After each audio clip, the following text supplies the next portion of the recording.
सारी दुनिया के अंदर वो टेक्नोलॉजी का इस्तेमाल आ गया है वोटिंग के ऊपर। मुझे हैरत है कि हमारी ऑपोजिशन को पता नहीं उसमें क्या प्रॉब्लम आ रही है, मशीन से डरे हुए हैं। इसमें कोई शक नहीं कि महंगाई पाकिस्तान में नहीं, सारी दुनिया में महंगाई का सैलाब आया हुआ है। ये जो महंगाई का सैलाब ये बाहर से आ रहा है, खदशा ये है कि वो और भी बढ़ेगा। ये सिर्फ सर्दियों तक है। आने वाले दिनों में इतना बड़ा हम एक प्रोग्राम लेके आ रहे हैं कि हमारे आम आदमियों की जो मुश्किलें पड़ी हुई हैं उनकी हम मुश्किल। बिस्मिल्लाहिर्रहमानिर्रहीम, अस्सलाम वालेकुम। आप देख रहे हैं सीधी बात बीनर सलीम के साथ। नाजरीन, मोहतरम प्राइम मिनिस्टर इमरान खान हर हालत के अंदर आइंदा इलेक्शन से पहले दो चीज़ें करना चाहते हैं। सबसे पहले तो ये कि जो आइंदा इंतखाबात हैं वो मशीन के ज़रिए हों, ई वोटिंग हो उसके अंदर, और दूसरी ये चीज़ है कि जो 90 लाख ओवरसीज़ पाकिस्तानी हैं उनको वोट का हक दिया जाए। और इमरान खान अपनी इस कोशिश में हर कोशिश करते हुए दिखाई दे रहे हैं। पिछले हफ्ते जो इत्तेहादियों के हवाले से हमें खबरें मिल रही थी कि कुछ इत्तेहादी नाराज़ हैं और उसी तनाजुर के अंदर जो joint session of the parliament बुलाने का कहा गया था उसको मौखर कर दिया गया। लेकिन फिर हमें ये बताया गया कि भाई इत्तेहादी इंटैक्ट हैं, जितने भी इत्तेहादी हैं उनके खदशात दूर कर दिए गए हैं, तो लिहाजा इत्तेहादी ही हैं। फिर हमें यह भी बताया गया कि अब जो जॉइंट सेशन है वो इस हफ्ते होगा और बिल आखिर अब क्योंकि नोटिफिकेशन आ चुका है और कल दोपहर 12 बजे which means Wednesday 12 Noon joint session of the parliament जो है वो बुलाया जाएगा, क्योंकि इसका नोटिफिकेशन भी सर्कुलेट हो चुका है, सबको इन्फॉर्म कर दिया गया। अब पहले ये खबरें आ रही थी कि कोई 30 से 32 बिल्स हैं जो कि मंजूर कराए जाएंगे और फिर अब उनको श्रिंक करके ये कहा जा रहा है इतलात की माने कि 8 से 10 बिल्स होंगे जिनको मंजूर कराया जाएगा। हैवन सेड दैट, क्या ये हुकूमत, क्या इमरान खान सरकार ये कानून साजी करने में, अपनी मिशन कानून साजी में कामयाब हो पाएगी, नहीं हो पाएगी, या फिर ये बिल मंजूर करा पाएगी? इस $1 मिलियन क्वेश्चन का जवाब अगर आप ऑपोजिशन के बयानात देखें, बारीकी से देखें, तो आपको इसका जवाब मिल जाएगा, जो कि है यस इन कैपिटल लेटर्स, कि बिल्कुल हुकूमत कामयाब हो जाएगी इस तमाम तर बिल्स को मंजूर कराने में और कानून साजी में। इसलिए क्योंकि ज़्यादा लोगों की मैं बात नहीं करती, मौलाना फजलुर रहमान साहब की एक एग्जाम्पल ले लेते हैं। अगर आप मौलाना साहब के बयानात देखें, वो जिस तरह से दबाव डाले जाने की दुहाइयां दे रहे हैं, सवाल के बदले में सवाल कर रहे हैं कि भाई आखिर इमरान खान को, आखिर इस हुकूमत को हर चीज़ 19 नवंबर से पहले क्यों करनी है, तो आपको पता चल जाएगा कि हुकूमत जो है वो अपने इस मिशन कानून साजी में कामयाब होती हुई दिखाई दे रही है और शायद कल हुकूमत को कामयाबी मिल जाए। वो हुकूमत जो कि हर तरफ से महंगाई की वजह से काफ़ी कुछ बातें सुन रही है, महंगाई के पॉइंट ऑफ व्यू से देखें तो ये हुकूमत डिजास्टर नज़र आ रही है, बहरानात का शिकार है ये हुकूमत। अगर हम बात करें बैड गवर्नेंस की, तो इस हुकूमत की बैड गवर्नेंस भी जो है वो सबके सामने है और मुंह चढ़ा रही है इस हुकूमत के कि भाई ये तो आप लोगों की गवर्नेंस है। इतने सारे महाजों पर जब इस हुकूमत को नाकामी है, महंगाई में, बैड गवर्नेंस में, साथ ही साथ आपके बहरानात में, तो वो जो एक वाहिद जीत का जो एक मार्जिन नजर आ रहा है इस जॉइंट सेशन में बिल पास कराने का, वो इस बहुत बड़े महाज पर हार अफोर्ड नहीं कर सकती। एनीवेज जी, आज के पैनलिस्ट आपके सामने आफ्ताब जहांगीर साहब हैं, पाकिस्तान तहरीक इंसाफ को रिप्रेजेंट कर रहे हैं, सिटिंग एमएनए हैं। अस्सलाम वालेकुम, खुश आमदीद।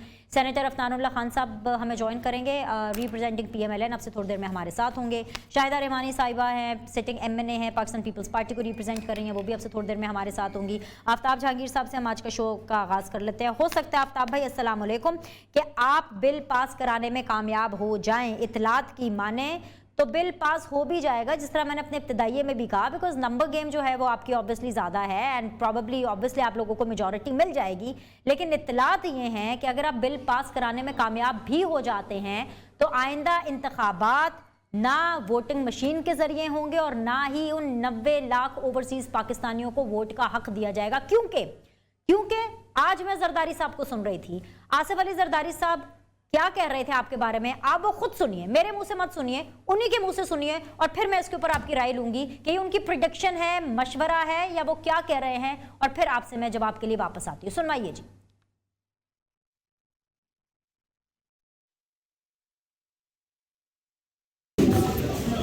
फिलहाल उन्हें जो उसको लाए हैं वो एडमिट कर रहे हैं कि गलती हुई, मगर कैसे करेंगे गलती को जरूरत ये अल्लाह को पता। जरदारी साहब, नवाज शरीफ ने बेनज़ीर साहिबा को सज़ा दिलवाई और आपने ऑडियो स्कैंडल का जिक्र किया। आज मरीम नवाज अपनी दरख्वास्त में उसी की प्ली ले रही हैं कि जिस तरह बेनज़ीर साहिबा को रिलीफ दे मुझे भी दें। इस पर क्या कमेंट करेंगे? पहले तो उन्हें कंडम करना चाहिए इस चीज़ को। वो बेटियों जैसी है, मैं अपनी बेटियों को क्या कमेंट करूँ। 5 साल पूरे कर रहे हैं लग रहा है। जी आफ्ताब भाई, सुना आपने, आप लोग का बुरा वक्त चल रहा है, आपको लाने वाले भी बेसिकली पछता रहे हैं। अब ये हुकूमत कैसे जाएगी अल्लाह ही जानता है, आपको लाने वाले जानते हैं। Your comment sir. बहुत शुक्रिया बिनिश कि आपने मुझे अपने प्रोग्राम में मौका दिया। अफनान को और मेरी बहन शाहिदा रहमानी को मेरा सलाम। देखिए, ये बड़ा अलमिया है, ये बड़ी हमारी ज़्यादती है कि हमने 70-75 साल के बाद भी है अपने आप को मजबूत नहीं किया। हम अपने आप को इस्लामी जमहूरिया पाकिस्तान तो कहते हैं, लेकिन अपने अपने इदारों को, अपने पार्लियामेंट को, अपने लोगों को, सियासी जमातों को मजबूत नहीं किया। आज भी हम जब खड़े होते हैं तो हम ये कहते हैं कि जी हमें कोई और लाया। चाहे आप नवाज शरीफ की बात करें तो पता चलता है कि उन्हें भी कोई लेकर आया, जब जरदारी साहब की बात करें तो पता चलता है कि उनको भी कोई लेकर आया। आज हम PTI की बात कर रहे हैं तो कोई लेकर आया, लाने वाले भी कोई और, ले जाने वाले भी कोई और। तो मुझे तो बड़ी शर्मिंदगी होती है। मैं एक ईमानदारी से बात करता हूँ, मुझे नहीं पता, बाखुदा मैं कसम खा के कहता हूँ बिनिश, अब मेरी बहनों की तरह मैं झूठ नहीं बोलता हूँ। और ख़ास तौर पे जैसे अभी जरदारी साहब ने भी कहा कि बेटियों जैसी हैं तो इन पर क्या कमेंट्स करें। मेरी आप बहन है, मैं आपसे क्यों झूठ बोलूँगा। मुझे आज तक किसी भी इदारे के आदमी ने मुझे नहीं फ़ोन किया, ना मुझे कहा, ना मुझसे कांटेक्ट किया कि आफ्ताब साहब आपने कल हाजिर होना है, नहीं होना है, इस बिल में को पास करवाना है, नहीं करवाना है, ये काम करना है, नहीं करना है। मैं अपनी पार्टी के साथ वफ़ादार हूँ और आपको पता है जहाँ मुझे इख्तलाफ नज़र आता है, जो बात मेरी समझ में नहीं आती, मैं उसका खुल के इज़हार भी करता हूँ। चाहे वो पार्लिमानी पार्टी की मीटिंग हो, चाहे असम्बली हो, चाहे वो चैनल्स हों। तो मैं ये समझता हूँ कि अगर हम अपने आप को मजबूत नहीं करेंगे तो फिर इसी सूरत हाल से हम गुज़रते रहेंगे। ये मुल्क जमहूरी तौर पे मजबूत नहीं होगा, इसे मजबूत करना होगा। इसे जब हम मजबूत करेंगे तो ये पाकिस्तान आगे तरक्की करेगा और जो मसाइल हैं इस पाकिस्तान के वो पार्लियामेंट के अंदर हल होंगे। वरना फिर इसी तरह की गुफ्तगू होती रहेगी और हमारा ये मुल्क भी चलेगा, क्योंकि इस मुल्क कलमे की बुनियाद पे बना है और मेरा ईमान है कि ये ता क़यामत कायम व दायम रहेगा। लेकिन इसके अंदर शायद हमारी नस्ल हम तो ना देख सकें, कोई आने वाली नस्लें देखेंगी कि ये मुल्क बड़ा मजबूत जमहूरियत तरीके से बहुत मजबूत मुल्क होगा। ऑल राइट, अफनान आपको मेरी आवाज़ आ रही है? सवाल रखूँ आपके सामने? जी मुझे आपकी आवाज़ आ रही है। ओके जी, thank you very much for joining. Shahida Rahmani ने भी हमें ज्वाइन कर लिया। शाहिदा बहुत बहुत शुक्रिया ज्वाइन करने के लिए। पहले PMLN के पास मैं चली जाती हूँ। आसिफ अली जरदारी साहब ने सिर्फ और सिर्फ अपनी प्रिडिक्शन और मशवरा इमरान खान साहब को नहीं दिया, उन्होंने कुछ राय का इजहार आप लोगों के हवाले से भी किया, कीपिंग राना शमीम के बयान हल्फी वाली पूरी situation in mind. Asif Ali Zardari साहब से सवाल पूछा गया तो उन्होंने तो कैटेगोरिकली कहा कि भाई उनके लिए ये चीज़ें कोई नई नहीं है। उन्होंने जस्टिस कयूम देखा, सैफुर रहमान देखा, बहुत से ऐसे दोस्तों की उन्होंने वीडियोज़ और टेप भी देखी। So for People's Party, for Asif Ali Zardari, it's not a new thing. बिस्मिल्लाहिर्रहमानिर्रहीम। देखें, मैं जो है वो बहुत सारी बातें जिसके ऊपर मैं कमेंट कर सकता हूँ जो चार्टर ऑफ डेमोक्रेसी से पहले की हैं, उसके अंदर जो मामलात बहुत सारे चलाए गए पीपल पार्टी के दौर में, उस पर भी मैं कमेंट कर सकता हूँ। लेकिन मेरा ये ख्याल है कि जब चार्टर ऑफ डेमोक्रेसी हो गया तो उन मामलात को पीछे छोड़ देना चाहिए, वरना फिर बहुत सारी बातें हम भी निकालेंगे और उसका कोई फ़ायदा मेरा ख्याल है नहीं होगा। चार्टर ऑफ डेमोक्रेसी के टाइम पे दोनों पार्टीज़ ने इस बात को एक्नॉलेज किया था कि दोनों से गलतियां हुई हैं और आइंदा मुस्तक़बिल में वो गलतियां नहीं दोहराई जाएंगी। तो उस चीज़ को सामने और उस स्पिरिट को सामने रखते हुए जो है वो मामलात को आगे चलाना चाहिए। मेरा ये ख्याल है कि एक मुत्तहद अपोजिशन जो है वो इंतहाई ज़रूरी है इस हुकूमत को जो है वो ऑन टास्क लेने के लिए भी और इनको घर भेजने के लिए भी। और हमारी जो ख्वाहिश भी है और हमारी पार्टी पॉलिसी भी है कि हम पीपल पार्टी को अपने साथ लेके चलना चाहते हैं इन तमाम कामों के अंदर, और मज़ीद जो है वो कोई डिवीज़न हम नहीं चाहते कि मुत्तहदा अपोजिशन के अंदर पैदा किया जाए। हाँ, लेकिन साथ आप लेकर के कैसे चलेंगे? आपने बिल्कुल मुझे लगता है सवाल से जान छुड़ाई है, लेकिन इतनी जल्दी आपकी जान नहीं छूटने वाली। साथ आप कैसे लेके चलेंगे? उनको PDM से बाहर निकाल करके, उनके साथ बात ना करके, उनको शोकाज नोटिस दे करके, नंबर 1। नंबर 2 कि मुत्तहिद होना अपोजिशन का आप कह रहे हैं कि बहुत ज़्यादा ज़रूरी है। किस लिए ज़रूरी है? महंगाई आप वापस कर नहीं सके, चले वो सब बातें छोड़े, फिर बात बहुत लंबी हो जाएगी। जो कल सेशन है, जो कल 12 बजे बुलाया जा रहा है, उसमें तो सारे बिल हुकूमत ने मंजूर करा लेने हैं। तो क्या ज़रूरी है हुकूमत के लिए? मुझे लगता है कि कल सारे बिल मंजूर हो जाएंगे और मैं आपको कल फ़ोन करूंगी बाद में, और फिर मैं देखूंगी कि कल पीपल्स पार्टी और PMLN आपस में फिर लड़ाई करेंगे कि भाई तुम्हारी वजह से ये बिल जो है मंजूर हो गए, और दूसरी पार्टी कहेगी कि भाई देखो इस पार्टी की वजह से और इस पार्टी की गलती की वजह से जो है हुकूमत कामयाब हो गई। देखिए, मेरा ये ख्याल है कि जो बिल हुकूमत पेश करने जा रही है उसके अंदर जो हुकूमत के अपने इत्तेहादी हैं, मिसाल के तौर पे MKM और काफ लीग, उन्होंने तो उसके ऊपर रिजर्वेशन अपनी शो की हैं इलेक्ट्रॉनिक वोटिंग मशीन वाले मामले के ऊपर।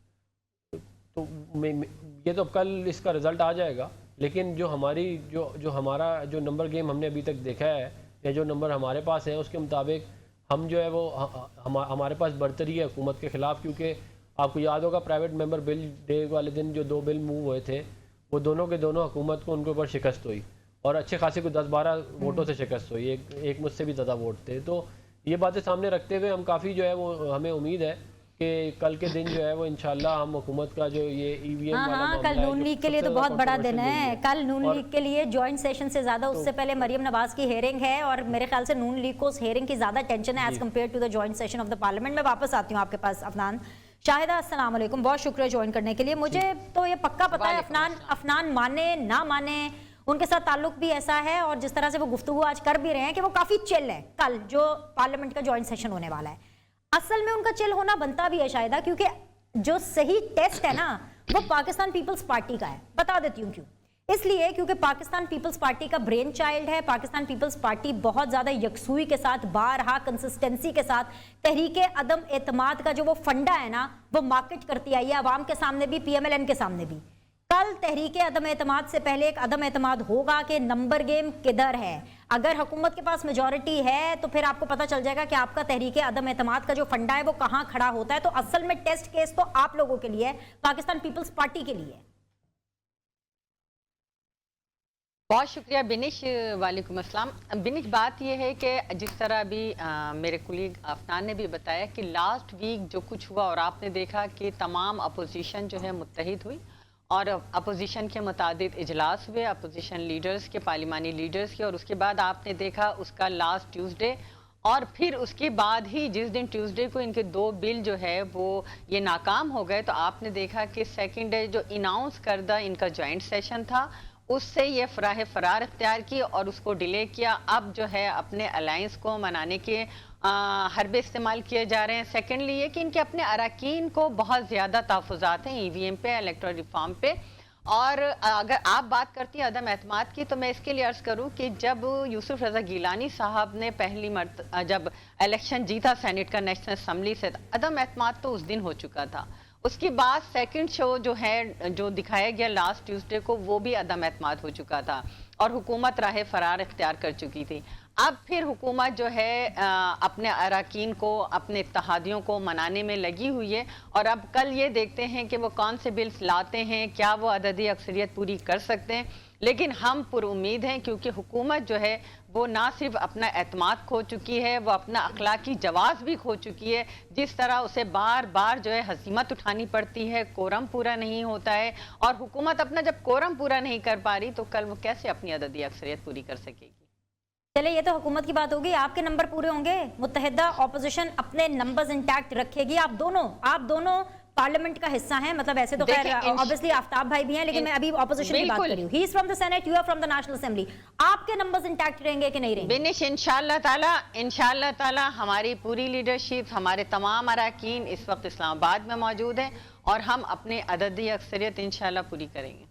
अददी अक्सरियत पूरी करेंगे। तो आफ्ताब जहांगीर साहब, जिस तरह से ये ऑपोजिशन कह रही है, मैंने अपने इब्तिदाइये में भी कहा कि मौलाना फजलुर रहमान जिस तरह से दुआइयां दे रहे हैं, लगता है कि आप लोगों को कामयाबी मिल जाएगी, तो आप एडवांस में मुबारकबाद कबूल करें। लेकिन जस्ट इन केस कि अगर आप लोग बिल्स मंजूर नहीं करा पाते तो पाकिस्तान तहरीक इंसाफ का अगला लाहे अमल क्या होगा?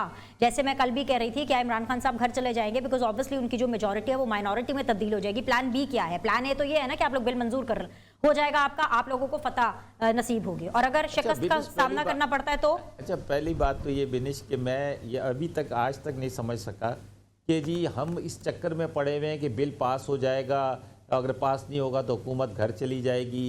भाई खुदा के लिए क्यों नहीं जाना चाहिए? जो कुलीग हैं अफनान, ये देखिए नहीं, बात सुन लें, अगर कोई चीज़ आपके पास आती है, हो सकता है कोई बिल आता है, मैं एक मिसाल के तौर पे बात कर रहा हूँ, उसमें हमें भी इख्तलाफ हो, है बहैसियत हुकूमती पार्टी रुकन के, मुझे भी इख्तलाफ हो सकता है कि यार ये चीज़ सही नहीं है, अक्सरियत की राय होगी सही है, मैं एक अकेला आदमी या मेरे साथ 2-4 दोस्त या है मैं समझता हूँ कि ये सही नहीं है, तो मुझे हक हासिल है कि मैं उसके अगेंस्ट में वोट दूँ। इससे हुकूमत का क्या ताल्लुक है?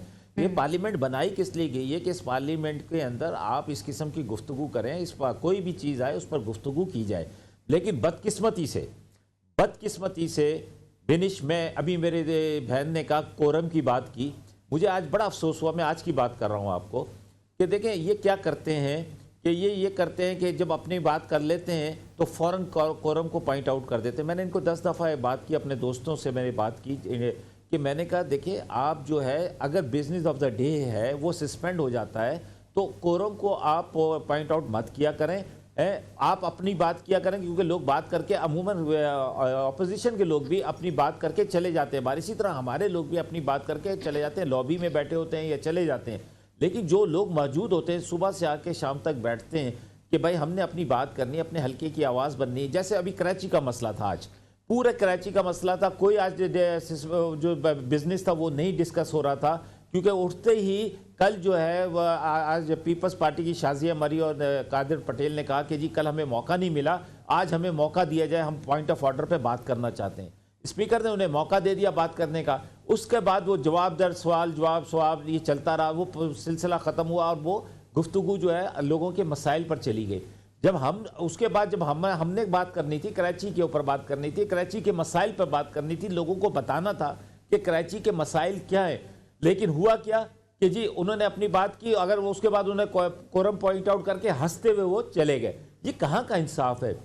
लोग बैठे होते हैं, अपने लोगों की मसाइल की गुफ्तगू करते हैं। यानी कि आफ्ताब जहांगीर साहब आप ये कह रहे हैं कि हुकूमती बेंचेस पर अटेंडेंस पूरी होती है, हुकूमती वुज़रा जवाब देने के लिए मौजूद होते हैं, Q&A सेशन जब होता है, जब रेलेवेंट मिनिस्टर्स, मैं क्लैरिटी मैं पूछ रही हूँ, अरे ये बात मैं बात कर नहीं रही हूँ, मैं आपसे सवाल पूछ रही हूँ कि क्या आप ये कहना चाह रहे हैं?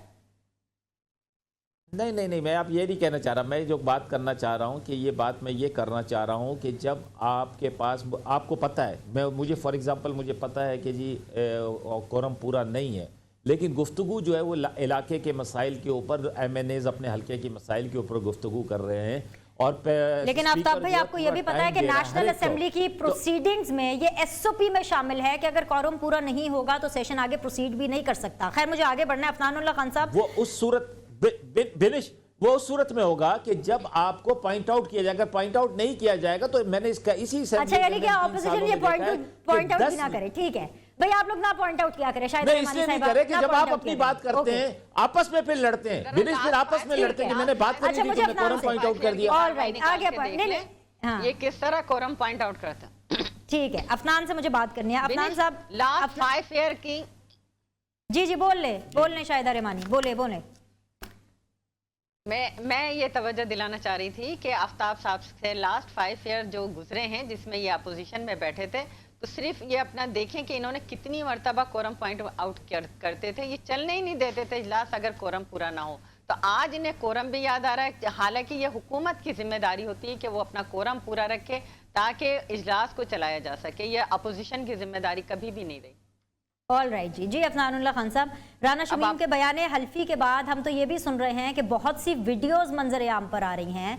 मतलब मैं तो सादा सा आपसे सवाल पूछना चाहूंगी, शाहिदा रहमानी आपके बिल्कुल बराबर में ही बैठी हैं, आप लोग इकट्ठे जो है पार्लियामेंट का फ्लोर भी शेयर करते हैं, आप आसिफ अली जरदारी साहब से क्यों नहीं सीखते? क्या आप लोगों ने ये डिसाइड कर लिया है? क्या अब आपका जो तर्ज लड़ाई है PMLN का वो ये हो गया है कि आपने कानूनी मुकदमात का जो फाइट है वो आपने सियासी तौर पर पुटअप करनी है? आसिफ अली जरदारी साहब को देखे, दहाइयों तक केसेस लड़ते रहे, कानूनी केसेस कानूनी तरीके से लड़े और किस तरीके से वो बेल आउट हो गए। किसी से कुछ तो सीख ले।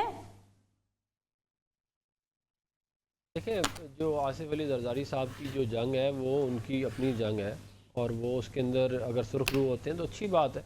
मैं कोई जो उनकी जंग है वो हम नहीं लड़ सकते, जो हमारी जंग है वो नहीं लड़ सकते। उनकी अपनी सियासत है, हमारी अपनी सियासत है। Even ideological point of view से पीपल्स पार्टी सेंटर लेफ्ट है, हम सेंटर राइट है, तो ज़ाहिर है हमारे रास्ते तो मुख्तलिफ होंगे। तो मेरा नहीं ख्याल है, कहते हैं कि उसको इस तरह देखना चाहिए। आप अगर हम इस मामले को इस तरह देख लें कि कौन ताकत में ज़्यादा आया तो वो भी आपके सामने ही है। मियाँ मोहम्मद नवाज शरीफ साहब 3 दफ़ा वज़ीर आज़म रहे, 2 दफ़ा वज़ीर आला रहे, उसके अलावा भी अल्लाह ने चाहा इंशाल्लाह हमें लग रहा है कि आगे हमारी हुकूमत दोबारा आ रही है। तो ये तमाम चीज़ें सामने रखते हुए हमने आवाम की फलाह बहबूद के लिए और इस मुल्क के अंदर आवाम की हक़ हुक्मरानी की जो जंग है वो हमने लड़ी है और वो हम आगे भी लड़ते रहेंगे। उसके लिए अगर हमें कोई नुकसान उठाना पड़ा, उसके लिए अगर हमारी हुकूमत चली गई, हमें एग्जाइल में भेज दिया गया, हमारे पे झूठे केसेस बनाए गए, तो ठीक है हम उसको भुगतेंगे, लेकिन हम अपनी आइडियोलॉजी से पीछे नहीं हटेंगे। अच्छी बात है, आइडियोलॉजी से पीछे ना हटे, लेकिन मुझे ये समझा दीजिए सर, पावर पॉलिटिक्स, सियासत, किस पार्टी का क्या नजरिया वो आप मुझे ना बताएं अफनान, क्योंकि वक्त का ज़िया होता है। हम सबकी प्रेस कॉन्फ्रेंसेस देखते हैं, सबके मंशूर, सबके पॉइंट ऑफ व्यूज हमें पता है। मुझे सिर्फ ये बताइए कि बयान हल्फी हो गई, वीडियोज हो गई, उनसे अभी तक PMLN को क्या फायदा हुआ है, मुझे ये बता दीजिए। और फिर आपको ये टैग सुनना पड़ता है PTI और पीपल्स पार्टी से, आपको फिर ये सुनना पड़ता है कि बेनिफिशियरी इस पूरी सिचुएशन की PMLN है, क्या बेनिफिट मिला, मुझे ये बता दीजिए, मुझे ब्रेक पर जाना है। देखिए मैं आपको ये बता दूं कि अगर तो किसी जज ने एक वीडियो जो है बनाई है और उसके अंदर वो एक बयान हल्फी दे रहे हैं, तो ज़ाहिर है हम उसको एज एविडेंस भी प्रेजेंट करेंगे। और खाली जो है केस हमारा, क्योंकि हम सियासतदान हैं, हमारा केस खाली अदालत में नहीं लगता, आवाम के सामने भी हमने सुरखरू होना होता है। हमें कोई ये कह दे कि तुम लोग चोर हो या कोई गलत डिसीजन ले लिया जाए, तो हम उसके बाद ये आवाम को ना बताएं कि हमारे साथ क्या हुआ, ये भी नहीं हो सकता ना। उसका एक पॉलिटिकल एलिमेंट होता है उस सारे मामले का, उसका एक लीगल एलिमेंट भी है, पॉलिटिकल एलिमेंट भी है। हमने दोनों को जो है वो डील करना है। और मैं आपको याद दिला दूं कि हम मियाँ मोहम्मद नवाज शरीफ साहब को जो है वो 21 साल नाअहली की सज़ा हुई थी, उम्र कैद हुई थी, जब ये 2000 की बात है, ये 2000 की। और उसके बाद हमने उससे मुकाबला किया और उसको हमने ख़त्म करवाया कोर्ट्स के थ्रू, और आज भी हम यही ख़त्म करवाएंगे। लेकिन देखें, ये बात आवाम को ज़रूर मालूम होनी चाहिए कि किसने क्या किया, कैसे साकिब निसार साहब ने जो है वो एक सियासत के अंदर जो है वो पूरे के पूरे इन्वॉल्व हो गए। ये बात हम आवाम को क्यों ना बताएं? आप मुझे बताएं ना, इस बात का क्या जवाब है कि आप जो है वो जो फॉर्मर प्राइम मिनिस्टर उसको या एक पॉलिटिकल पार्टी के हेड को कहेंगे इसको जेल में भेजो, इसको बाहर ना आने दो, इसको कैंपेन ना करने दो, मरियम नवाज को जेल में भेजो। ये तो इल्जाम है, काम है, साबित होना भी बाकी है, प्रोब होएगा ना, तो फिर साबित होगा। मैं बयान हल्फी है ना, देखिए राना शमीम साहब का बयान हल्फी है, जज अरशद मलिक साहब जो है उनकी वीडियो है, ये कोई जस्टिस सिद्दीकी साहब की जो है वो तकरीर है। एक कोई चीज़ नहीं है जिसके ऊपर हम हवा में बात नहीं कर रहे हैं, हम पूरा एविडेंस दे के बात कर रहे हैं। और हम आवाम की अदालत में भी सुरखरू होंगे इंशाल्लाह, और जो कोर्ट्स हैं वो भी उधर से भी हम सुरखरू होंगे, क्योंकि हमने कोई गलत काम किया नहीं है। ये सारे पॉलिटिकली जो है इंजीनियर्ड केसेस हैं, जिसके अंदर हमें सिर्फ सियासी तौर पे बाहर निकालने के लिए केसेस बनाए गए थे। हम उनका मुकाबला कर रहे हैं और हम आवाम को भी बताएंगे कि क्या हुआ, और हम कोर्ट में भी उसकी जंग लड़ेंगे। ठीक है जी, एक छोटा सा वक्फा ले लेते हैं। वक्फे के बाद जब वापस आएंगे तो तीनों पैनलिस्ट हमारे साथ बने होंगे, यहीं से शो आगे लेकर के जाएंगे। Will be back in a minute.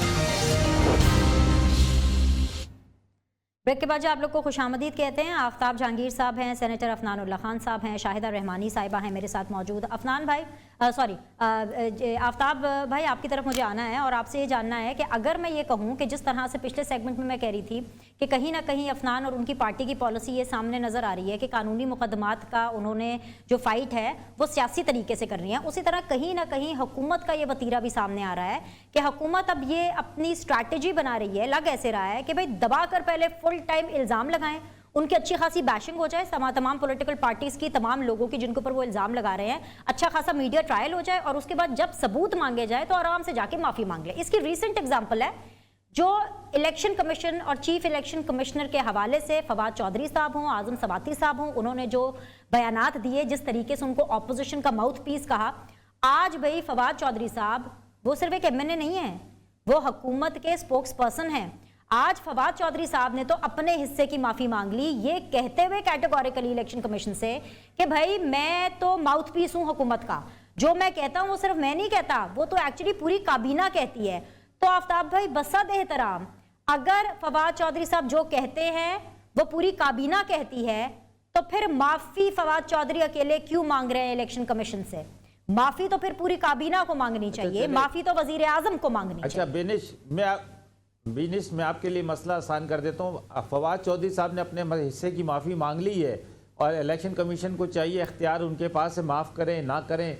अगर समझते हैं कि माफ़ कर लेना में कोई हर्ज नहीं तो ठीक है, नहीं करना चाहते तो मत करें, मेरे से क्या लेना देना। ये फवाद चौधरी जाने और इलेक्शन कमीशन जाने, मेरा ये इशू नहीं है। मेरा इशू जो है मेरे इलाके के मसाइल हैं, मेरे लोगों के मसाइल हैं। मैं ये समझता हूँ कि जी मेरे इलाके का मसाइल हल होने चाहिए, लोगों के मसाइल हल होने चाहिए, इलेक्शन साफ और शफाफ होना चाहिए, ताकि ये रोज़ रोज़ की कहानी जो है ये ख़त्म हो कि जी धांधलीशुदा नहीं है नहीं है। इलेक्शन कमीशन का काम ये है कि वो इलेक्शन करवाए, प्रॉपर तरीके से कराए, जिसके ऊपर कोई उंगली ना उठा सके।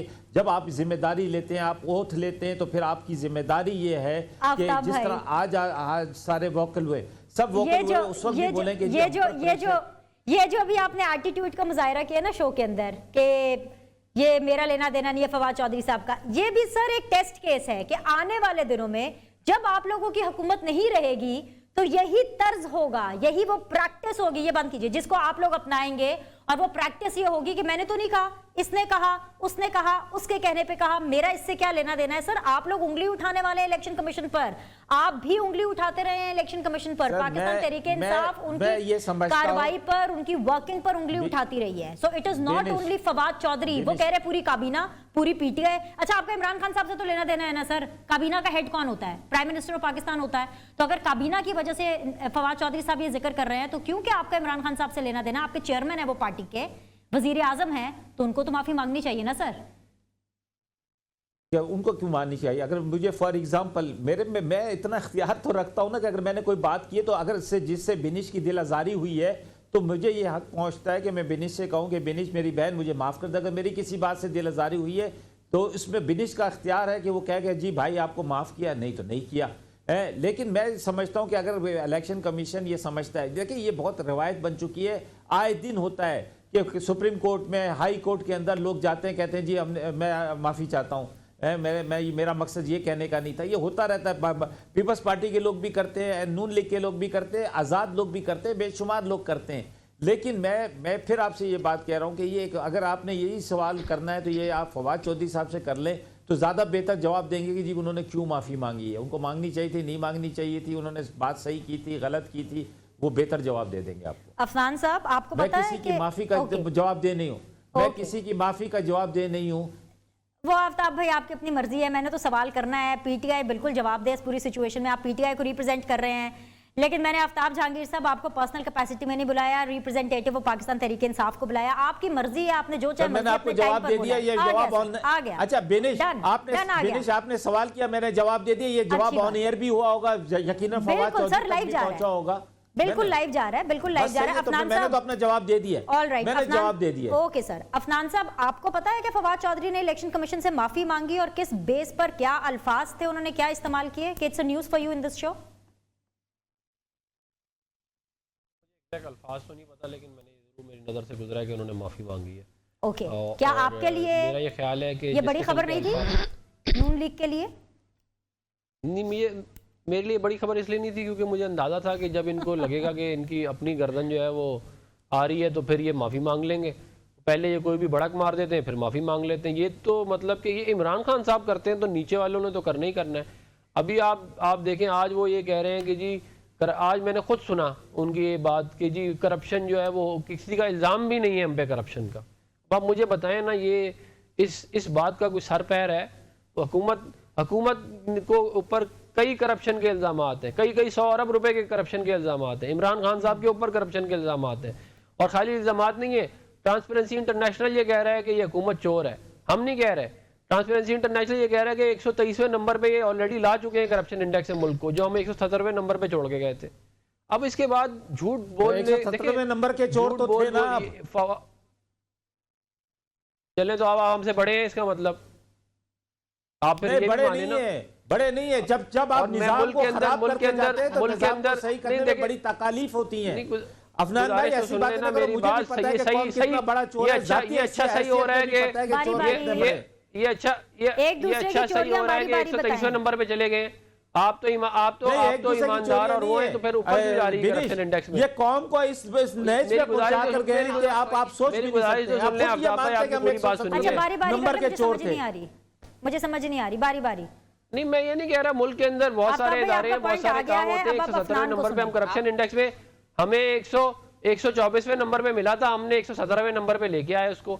आप दोबारा उसको ऊपर ले गए और आप लोग कहते हैं करप्शन जो है वो 2023 में जब कवाब की अदालत पे जाएंगे हम बताएंगे हमने क्या किया। एक बंदे का नाम ले लेके, मेरी गुजारिश तो सुन लेना आप, मैं एक बंदे का नाम, चीनी माफिया, आटा mafia, pharmaceutical mafia, land mafia Karachi, land mafia Rawalpindi, आप मुझे नाम बताएं, मैं करप्शन के ऊपर वजीर का नाम बताएं, मैं करप्शन की कहानी सुनाऊं। हुकूमत की बात कर रहे हैं, पीटीआई की बात कर रहे हैं, उनके करप्शन की बात कर रहे हैं। मैं आपकी बात नहीं कर रहा, मैं तो हुकूमत की बात कर रहा हूँ। हाँ बोले, मुकम्मल करें। मैं ये कह रहा हूँ कि देखें, मैं ये कह रहा हूँ कि देखें, बात ये है कि ये इन लोगों को आदत है, ये फवाद चौधरी साहब जो हैं ये बेसिकली झूठ बोलने के लिए इनको रखा गया है। ये कोई सुबह उठ के ये थोड़ी हमें बताएंगे कि एक्चुअल मामला क्या है। ये हर चीज को घुमाते हैं, हर चीज को। आपने देखा इन्होंने इवन मीडिया के साथ क्या किया, मीडिया को गैलरी से बाहर निकाल दिया सदर की स्पीच पे और कह रहे हैं मुझे तो पता ही नहीं है। मतलब ये इस हद तक झूठ बोलते हैं ये लोग। तो अब आप मुझे बताएं ना, और ये जो इनके ऊपर ये जो मसला आया है ना हुकूमत के कि इनकी गुड गवर्नेंस नहीं है, इनसे कोई काम सीधा नहीं होता, हर चीज उल्टी है, इसकी बुनियादी वजह झूठ बोलना है। झूठे लोग जो है ना वो सारे दिन यही होता है, तमाशा ही लगा रहता है। भैया आप मुझे बताएं, आटा महंगा, चीनी में, और महंगा नहीं, डबल से भी ज्यादा। 74 साल जो चोर बैठे हुए थे उन्होंने 30 रुपए किलो आटा किया, ये 80 रुपए किलो कर चुके हैं। जो चीनी जो है वो चोरों की 52 रुपए के 52 रुपए केजी थी, आज जो है वो 120-130 रुपए क्या कहते हैं ईमानदारों की मिल रही है। हम लोग जो है वो आटा और चीनी एक्सपोर्ट करते थे, इम्पोर्ट कर रहे हैं। तो ये महंगाई, ये हमारी अपनी प्रोडक्ट्स हैं आफ्ताब भाई, ये हम खुद बनाते हैं, इसका उस वाली महंगाई से ताल्लुक नहीं है जो आप बात कर रहे हैं। वो इंपोर्टेड महंगाई वो होती है जो चोर है, चाहे वो पीटीआई का चोर हो, चाहे वो नून लीग का चोर हो, पीपल्स पार्टी का चोर हो, उसको नेशनल स्टेडियम में टांग दो। मैं तो बिल्कुल आपसे एग्री करता हूँ। मैं तो आपसे एक तो हर पीटीआई वाले के अंदर एक फैसल वाडा नजर आ जाता है। हर कोई जो है ना बस टांगने के ऊपर लटके लेते हैं कि भाई टांग दो, इसको लटका दो, उसको सर, लटका जब तक दो। टांगेंगे नहीं, जब तक टांगेंगे नहीं, जब तक चोरों के हाथ काटेंगे नहीं, इस मुल्क में निजाम बेहतर नहीं होगा। बिनी, जब तक चोरों के हाथ काटेंगे, जब तक क्राइम करने वाले को जब तक टांगेंगे नहीं, अफनान एक मिनट, मैं एक बात ऐड ये करना चाहूंगा। नहीं, एक मिनट प्लीज साइलेंस। आफ्ताब भाई आप हुकूमत में हैं, आप बिस्मिल्लाह करें, जिसको लटकाना है आप शुरू करें और अपनी हुकूमत से करें। कोई तो होगा आपकी हुकूमत में जो अदालत के अंदर है, स्टे हटाए अदालत के अंदर है, अदालत जो है उसका काम यह है कि जो जब उसके पास चीज जाए तो उसको साबित करे और सजा दे। स्टे के पीछे सारे छुपे हुए हैं। I am done with them, I am done stay के पीछे छुपे, अदालत का काम है कि स्टे खत्म कर दे। पीपल्स पार्टी, शाहिदा रहमानी साहिबा, मुझे ये नहीं पता कि आपको पता है कि फवाद चौधरी ने माफी मांगी, किन अल्फाज में माफी मांगी। अगर पता है तो कमेंट कर दीजिए कि आपके लिए बड़ा इशू है कि नहीं इशू है। लेकिन एक और बहुत बड़ी चीज है, मुझे ये भी नहीं पता कि आपको पता है कि नहीं पता। आप इस्लामाबाद में हैं, एक और बड़ी शख्सियत इस टाइम पर इस्लामाबाद में है, वो है सीएम पंजाब उस्मान बुज़दार साहब। और वो पता क्यों है इस्लामाबाद में? क्योंकि जितने पंजाब के एमएनएज हैं ना, उनकी कोई रिजर्वेशंस हैं। And just before this joint session of the parliament which is happening tomorrow 12 Noon, right, उससे पहले उनके तहफ़्फ़ुज़ात दूर करने हैं। जो भी उनके मसले हैं उन सबको सेटल डाउन करना है, जिनको फंड्स देना है, जिनको जो भी आप लीवरेज देनी है, वो सीएम उस्मान बुज़दार साहब देंगे इस्लामाबाद आके पंजाब हाउस में। बल्कि इस टाइम पर एज ऑफ नाउ इशाइया जारी है, उनकी सुनी जा रही है, लोगों को नवाजने का, एमएनएज को नवाजने का सिलसिला जारी है। मैं इखलाकी तौर पर तो बात नहीं करती, इखलाकियात तो है ही नहीं ना पाकिस्तान की सियासत में। क्या कानूनी तौर पर आपको, ऑपोजिशन को ये चीज अजीब नहीं लग रही है, खटक नहीं रही है कि कैसे हो सकता है ये?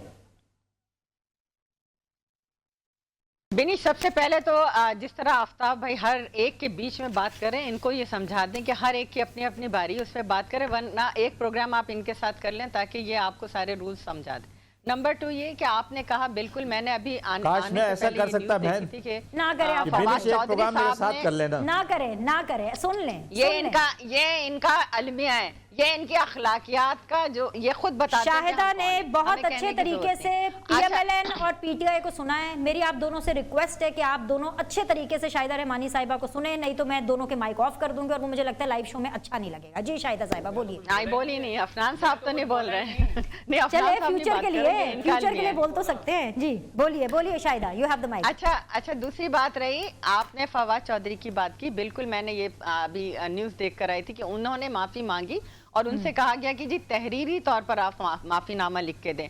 मैं ये समझती हूँ कि ये बड़ा अगर कोई बड़ा गलती करे तो उसे इस तरह से कर दिया जाए, वो मिनिस्टर है या कुछ, क्योंकि अभी मुझे लास्ट टाइम हम सबको आपने देखा होगा शोकाज मिले थे FIA की तरफ से, इसलिए मिले थे कि एक किसी शख्स ने चीफ जस्टिस के अगेंस्ट में बात की थी, वो हमारी पार्टी का कोई वर्कर था कराची का, हम जानते भी नहीं थे, हम सबको शौकात दे दिया गया। वो शख्स आज 4 महीने 5 महीने से पाबंदे सलासल है, वो माफ़ी मांग चुका, सब कुछ कर चुका, लेकिन उसे माफ़ी नहीं दी जा रही। तो इंसाफ का तकाजा था कि अगर आप एक मिनिस्टर को, एक प्राइम मिनिस्टर को या सदर को दे सकते हैं तो उसको भी यही दें, क्योंकि यही इंसाफ है ना। रियासत मदीना की बात होती है ना, लेकिन रियासत मदीना में ये डबल कानून चल रहे हैं। और आपने खुद ये देखा कि आज ये इमरान खान साहब कहते थे कि मैं किसी MNA MPA को फंड नहीं दूंगा, मैं किसी पार्टी से MNAs नहीं लूंगा, मैं अपनी हुकूमत तनतनहा बनाऊंगा। और आपने वो वक्त देखा कि जब इमरान खान साहब को थोड़ी सी अक्सरियत नजर आई तो जहाज भी चले, हेलीकॉप्टर्स भी चले,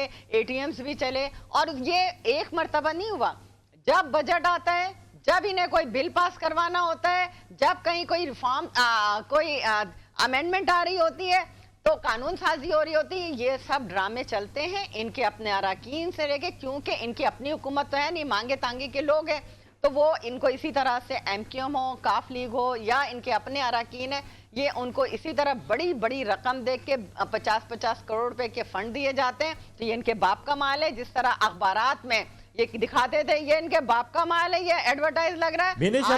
आपने मेरी बात सुननी होगी इसके बाद। गुड हो गया, ओके जी, ओके, बहुत शुक्रिया शाहिद। सर आपके पास से आ रही हूँ, आफ्ताब भाई आपके पास ही आ रही हूँ, हौसला, रिलैक्स रिलैक्स, ब्रेक लेने दें, ब्रेक के बाद बस सीधा आफ्ताब जहांगीर साहब के पास जाओगे। आफ्ताब भाई just stay in there, hang in there, I will be there in a short time.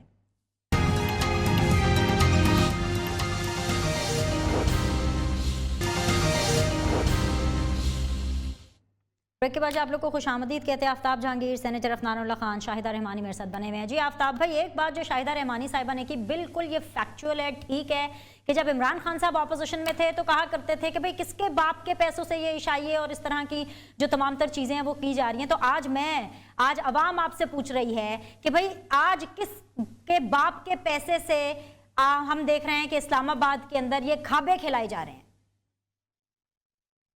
Vinesh, पहली बात तो ये कि अगर किसी के सरकारी पैसों से हो रहा हो तो फिर अगर किसी जाति की किसी ने अपनी कैपेसिटी में किसी को दावत दी है तो ये बिल्कुल हक है उसका, क्योंकि हम आए दिन देखते हैं कि बड़ी बड़ी दावतें शादी ब्याहों में वैसे भी एक दोस्तों के और इसके एजाज में दी जाती हैं।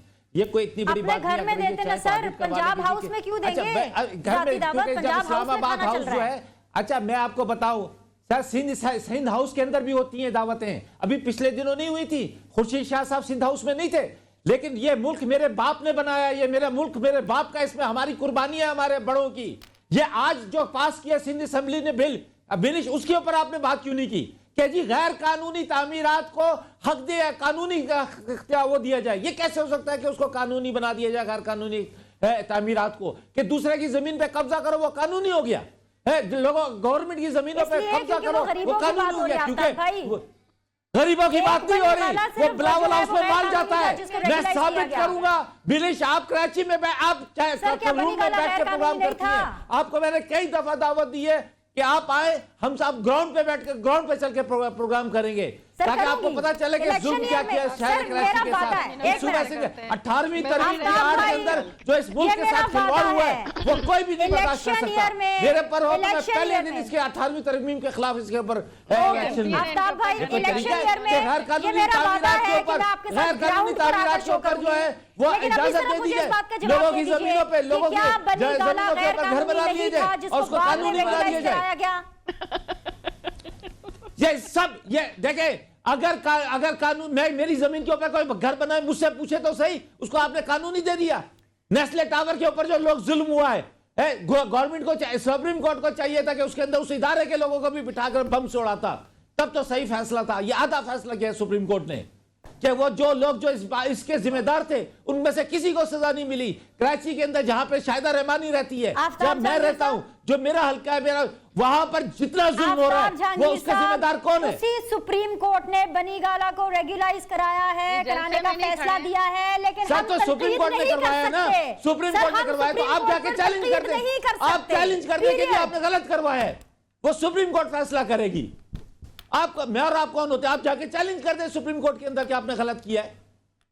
सर, बिलावल हाउस के अंदर सारा कब्जा कर लिया था, वो गलत हुआ था कि नहीं सही हुआ था? जी, बिलावल हाउस की बात पीपल्स पार्टी करेगी, लोगों की जमीनों के ऊपर कब्जा हाउस की बात का जवाब पीपल्स पार्टी देंगे। शाहिदा रहमानी सारे के सारे कमेंट्स दें। बिलावल हाउस में आप जाएंगे, ये देखिए झूठ बोल रहे हैं आप लोग, बकौल आफ्ताब जलाल। इनको बता दें ये जलसे में नहीं खड़े हैं, ये टीवी टॉक शो में बात कर रहे हैं। इनको जलसे में नहीं खड़े। आप मेरे बाप, आपके बाप की जगह नहीं हो सकती, लेकिन मेरे बाप का मुल्क है ये।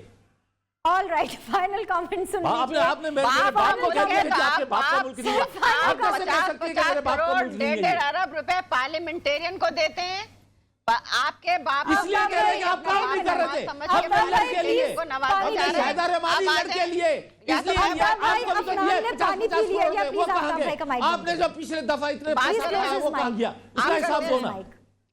नहीं, आप करते रहे। आफ्ताब भाई प्लीज आराम से पानी अगर आप क्लोज माइक करेंगे मैं माइक को छोड़ दूंगा।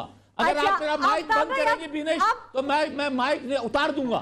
नहीं, लेकिन आफ्ताब भाई आप मेरा शो हाईजैक नहीं कर सकते। पानी पीजिए। आप किसी को भी पिछले 6 मिनट से आफ्ताब भाई बोलने नहीं दे रहे। बिनेश आपने शाहिदा रहमानी की बात की तारीफ की है कि ये आपके बाप का, हमारे बाप का मुल्क है। जब आप अपनी बारी पर हमारे बाप का मुल्क, आपने तारीफ की आपको कोई नहीं रोकता। कोई पार्टी अगर गलत बात करे तो उसमें आपको क्या मसला है? तो मैंने भी नहीं रोका। जब उसने पूरी बात की शाहिदा रहमानी, मैंने नहीं रोका। मैंने पूरे 6 मिनट से आप बोल रहे हैं मुझे कहने वाली कि तुम्हारे आफ्ताब जहांगीर साहब, आफ्ताब जहांगीर साहब, ये शाहिदा रहमानी नहीं कह रही है। शाहिदा रहमानी ने कहा कि इमरान खान साहब ऑपोजिशन में ये कहा करते थे। अब आखिरी 30 सेकंड्स रह गए। I am really sorry Afnan and Shahida, मेरे पास वक्त की बिल्कुल कमी है। आफ्ताब भाई प्लीज आप पानी पीजिए एंड कोशिश किया करें कि आप प्रोग्राम्स को हाईजैक ना किया करें। आज के लिए बहुत शुक्रिया तीनों मेहमानों का। I had fun tonight, I seriously, genuinely had fun tonight. कल के लिए all the very best to the government and opposition. Let's see कि कल कौन जीतता है, कितने बिल मंजूर होते हैं, पास होते हैं, और जो मिशन कानून साजी है वो कहां तक पहुंचता है। शाम को आपसे कल मुलाकात करेंगे with new panelists. Look after yourself. Allah Hafiz.